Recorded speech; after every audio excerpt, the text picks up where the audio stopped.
جنات کے دربار میں تیسری قسط۔ میں اسے تھانے بلا سکتا تھا، لیکن اس خیال سے نہ بلایا کہ اس نے پیری کے روب میں آنے سے انکار کر دیا تو مجھے اس کے خلاف کوئی سنگین کارروائی کرنی پڑے گی، جو میں تفتیش کے اس مرحلے میں نہیں کرنا چاہتا تھا۔ مجھے یہ بھی توقع تھی کہ وہ خود ہی میرے پاس آئے گا یا مجھے بلائے گا۔ میں نے اس کی غیر حاضری میں اس کے گھر میں داخل ہو کے اس کی چھت پر جا کر تحقیقات کی تھی۔ کسی معمولی سے آدمی کے گھر پولیس چلی جائے تو وہ بھی اسے اپنی بے عزتی سمجھتا تھا۔ یہ تو پیر تھا جس نے اپنے آپ کو خدا کے بعد کا درجہ دے رکھا تھا۔ اس نے میری یہ گستاخی اور اپنی درگاہ کی بے ادبی برداشت نہیں کی ہوگی، لیکن اس نے کوئی رد عمل کا اظہار نہیں کیا تھا۔ ہو سکتا تھا کہ وہ گھر واپس نہ آیا ہو، یہ بھی ممکن تھا کہ وہ آ گیا ہو۔ اس کے آدمیوں نے مجھے بتایا تھا کہ وہ آ جائے گا۔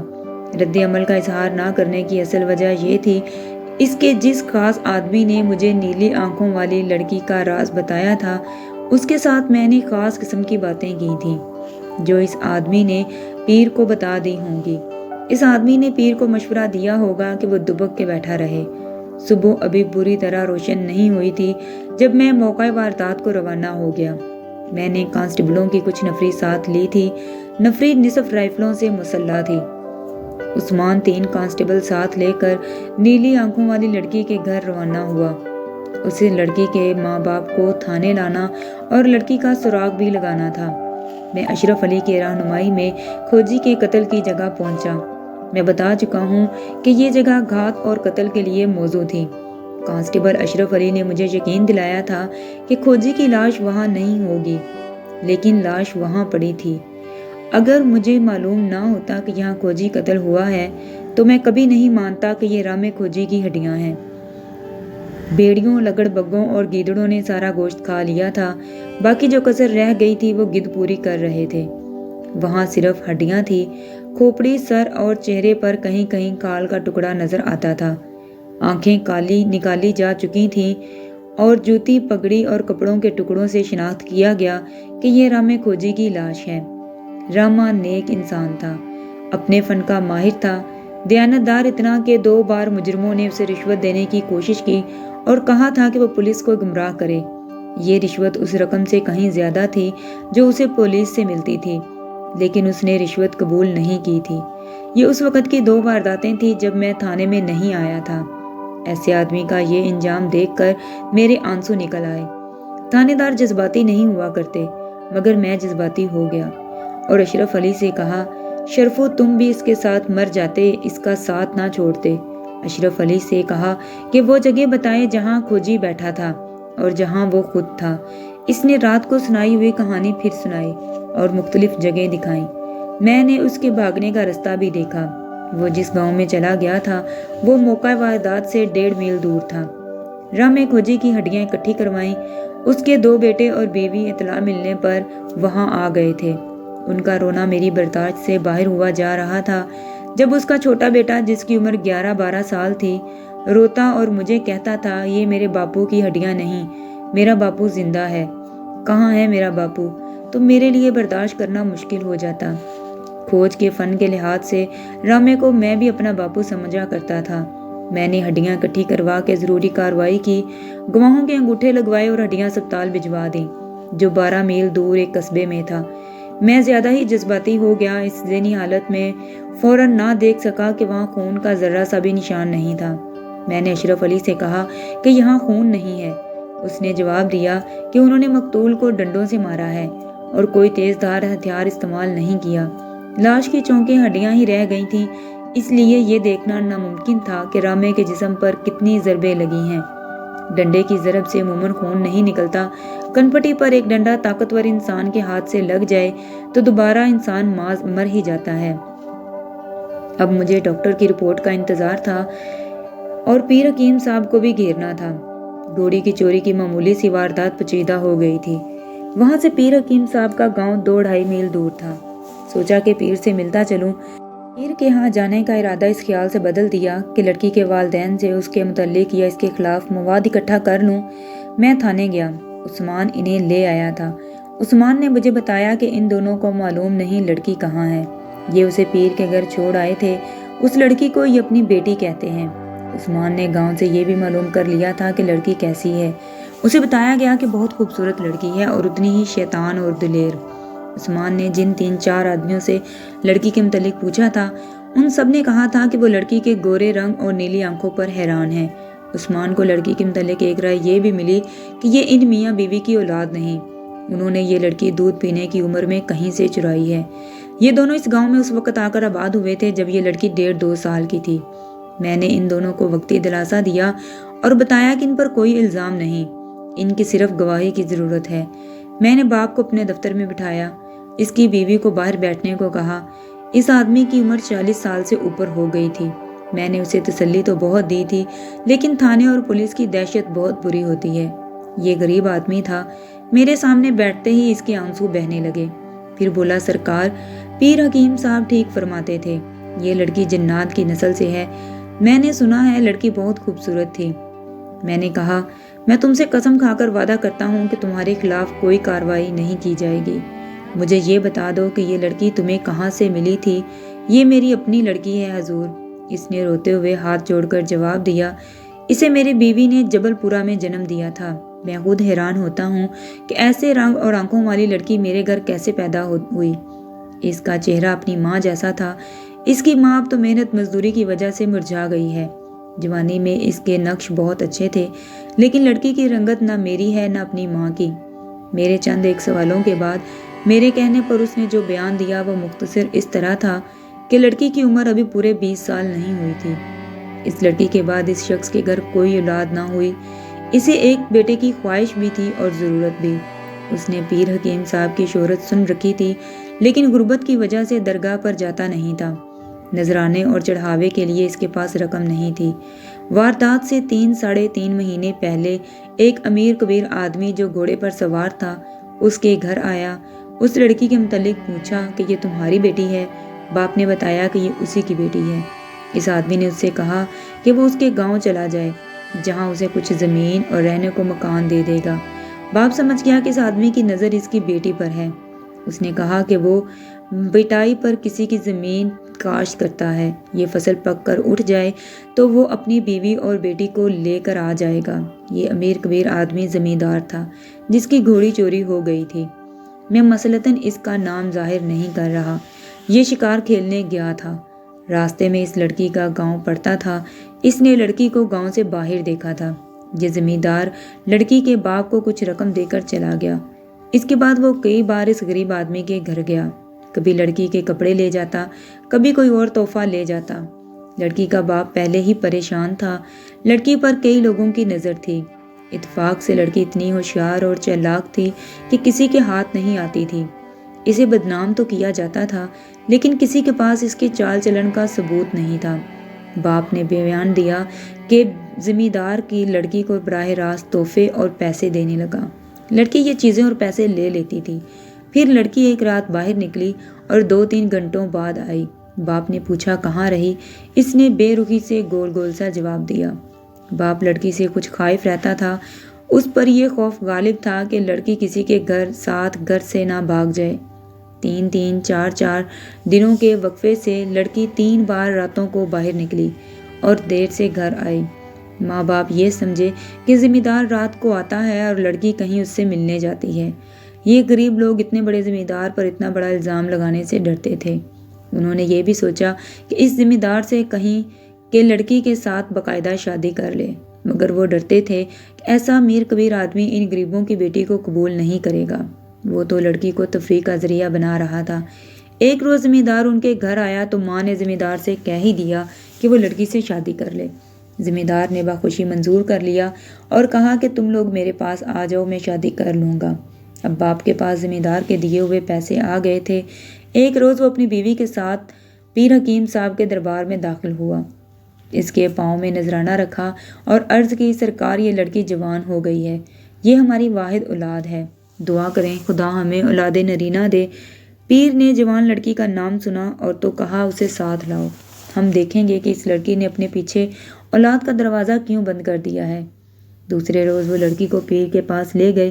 تصور کیا جا سکتا ہے کہ ایسی خوبصورت لڑکی کو دیکھ کر پیر حکیم صاحب کے دل میں کیا آیا ہوگا۔ اس نے لڑکی کی آنکھوں میں جھانکا، اس کے ہاتھ الٹے کر کے دیکھے اور لڑکی کو باہر بھیج کر اس کے ماں باپ سے کہا، یہ لڑکی انسان نہیں، یہ جنات کی نسل سے ہے۔ تم اپنا رنگ روغن دیکھو اور لڑکی کا رنگ روغن دیکھیں۔ کیا تمہارے خاندان میں کسی کی آنکھیں اس طرح نیلی ہیں؟ جب تک یہ لڑکی زندہ ہے تمہارے گھر اولاد نہیں ہوگی۔ اس غریب اور گنوار آدمی نے یہ نہ سوچا کہ جن کسی انسان کے بطن سے کیسے پیدا ہو سکتا ہے، مگر وہ پہلے ہی خیال تھا کہ ایک گورے رنگ اور نیلی آنکھوں والی لڑکی اس کے گھر کیسے پیدا ہوئی۔ اس نے پیر کا انکشاف مان لیا۔ پیر نے اسے کہا کہ وہ لڑکی کو اس کے پاس لاتا رہے۔ اس نے لڑکی کی ماں کو ایک تعویذ دے دیا۔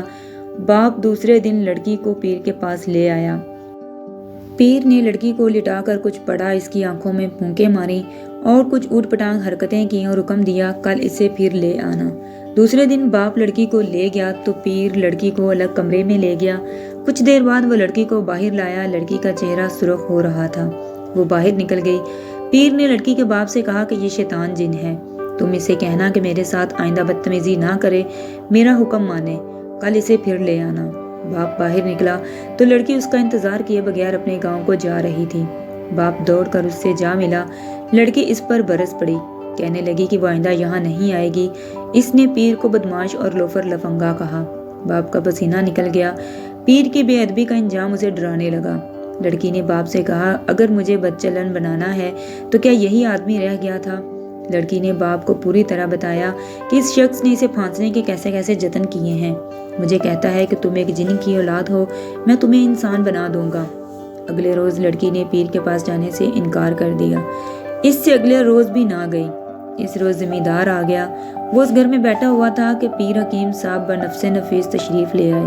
یہ شخص اتنی خوبصورت چڑیا کو اپنے جال سے اتنی آسانی سے نکل جانے پر برداشت نہیں کر سکتا تھا۔ پیر نے لڑکی کے باپ کو الگ لے جا کر کہا، مجھے رات کو اشارہ ملا ہے کہ اس لڑکی کا باپ ان جنات میں سے ہے جو میرے قبضے میں ہے۔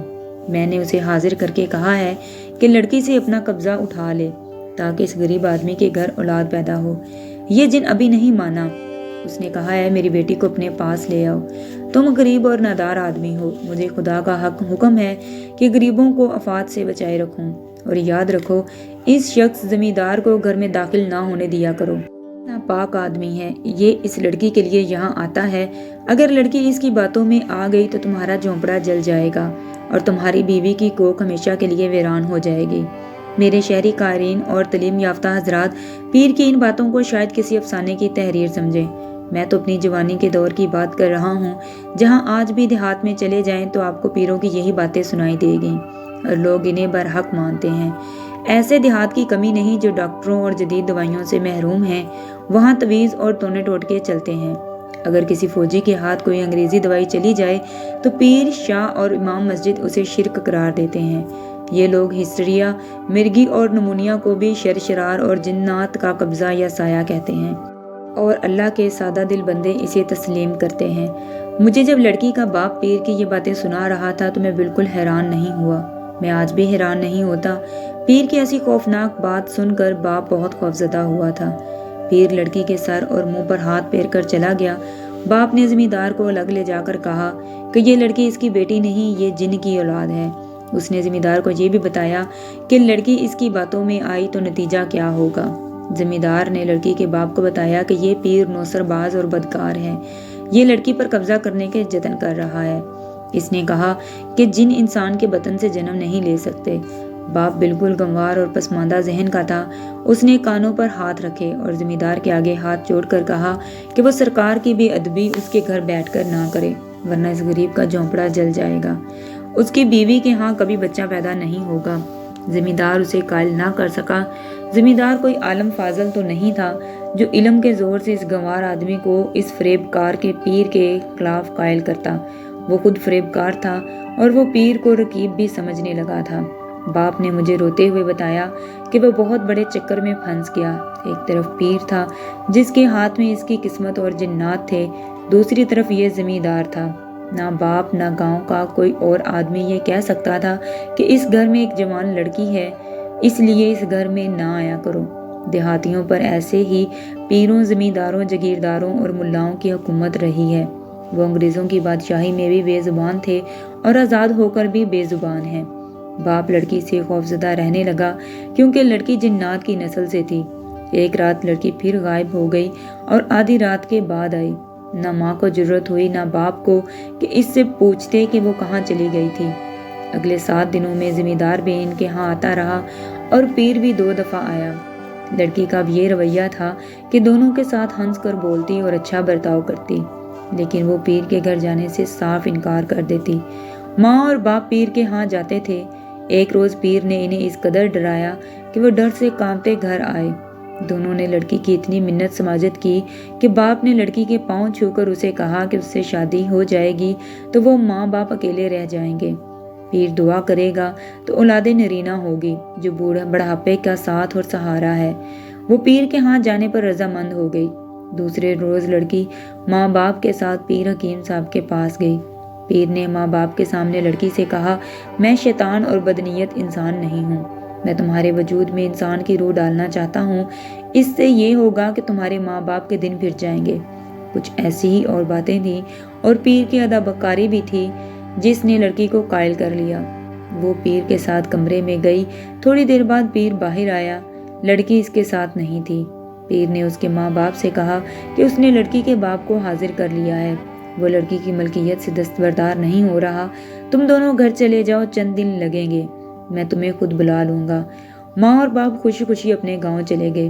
پیر کا جادو پورا اثر کر چکا تھا۔ باپ نے مجھے بتایا کہ 8-9 روز بعد گھوڑی کی چوری کی واردات والی صبح پیر اس کے گھر آیا۔ وہ سخت غصے میں تھا۔ اس نے آتے ہی پوچھا وہ نامراد کہاں ہے۔ باپ نے پوچھا کہ سرکار کس کا پوچھ رہے ہیں؟ سرکار نے انہیں بتایا کہ ان کی لڑکی بھاگ آئی ہے۔ ماں باپ نے لا علمی کا اظہار کیا مگر پیر مان نہیں رہا تھا۔ وہ ان پر الزام لگائے جا رہا تھا کہ لڑکی اس کے گھر سے بھاگ آئی ہے اور انہوں نے اسے زمیندار کے حوالے کر دیا ہے یا اسے کہیں چھپا دیا ہے۔ یہ بھی آپ کی دلچسپی کے لیے بتا دوں کہ پیر جب لڑکی کے گھر آتا تھا تو اس نے سر اور چہرہ کھیس میں چھپایا ہوا ہوتا تھا۔ وہ اپنی خاص گھوڑے پر نہیں آتا تھا تاکہ کسی کو پتہ نہ چلے کہ یہ پیر حکیم صاحب ہیں۔ یہ شخص اپنے مریدوں کے گاؤں کے دورے پر جایا کرتا تھا۔ اس کا دورہ ہمارے آج کل کے وزیروں سے کم نہیں ہوتا تھا۔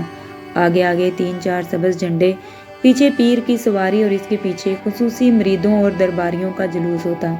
یہ جلوس کلمہ شریف کا ورد کرتا جاتا تھا مگر لڑکی کے گھر وہ بہروپ میں جاتا۔ لڑکی کا گاؤں پیر کے گاؤں سے 2.5 میل کے لگ بھگ دور تھا۔ اس صبح بھی پیر کھیس میں چہرہ چھپائے گیا۔ لڑکی کے ماں باپ روتے اور اس کے قدموں میں بچ جاتے مگر پیر کو ان پر اعتبار نہیں آ رہا تھا۔ وہ دوپہر تک ان کا خون خشک کرتا پھر دھمکی دے کر چلا گیا۔ باپ کا بیان ختم ہوا تو میں نے لڑکی کی ماں کو بلایا۔ ماں کی آنکھیں نیلی نہیں تھیں، اس کا رنگ گورا بھی نہیں تھا، البتہ اس علاقے کے لوگوں کی نسبت اس کا رنگ نکھرا ہوا گندمی تھا۔ اس کے چہرے کے نقش اچھے تھے جو غریب محنت مزدوری اور پریشانیوں کے اثرات سے بجھے سے تھے۔